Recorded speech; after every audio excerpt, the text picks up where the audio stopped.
ജനാധിപത്യം സംരക്ഷിക്കുവാൻ ഭരണഘടന ഉയർത്തിപ്പിടിച്ച് പോരാടണമെന്ന് KPCC general secretary Aryadan Shoukath MLA. Block Congress കമ്മിറ്റിയുടെ നേതൃത്വത്തിലുള്ള 80ാം സ്വാതന്ത്ര്യദിനാഘോഷത്തിന് നെഹ്റു സ്ക്വയറിൽ ദേശീയ പതാക ഉയർത്തി സംസാരിക്കുകയായിരുന്നു അദ്ദേഹം.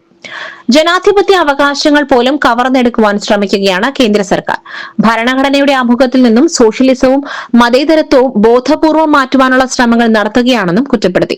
ബ്രിട്ടീഷ് സാമ്രാജ്യത്തിനെതിരെ സഹന സമരത്തിലൂടെ കോൺഗ്രസ് നേടിയെടുത്ത സ്വാതന്ത്ര്യം സംരക്ഷിക്കുവാൻ ഒരുമിച്ച് നിൽക്കണമെന്നും വ്യക്തമാക്കി. ബ്ലോക്ക് കോൺഗ്രസ് പ്രസിഡന്റ് പാലോളി മെഹബൂബ് അധ്യക്ഷത വഹിച്ചു. മുൻ KPCC general secretary VA Kareem, DCC general secretary A Gopinath, നഗരസഭാ chairperson Padmini Gopinath, MK Balakrishnan, municipal Congress president advocate Sherry George തുടങ്ങിയവർ സംസാരിച്ചു. SS Gold, pure gold.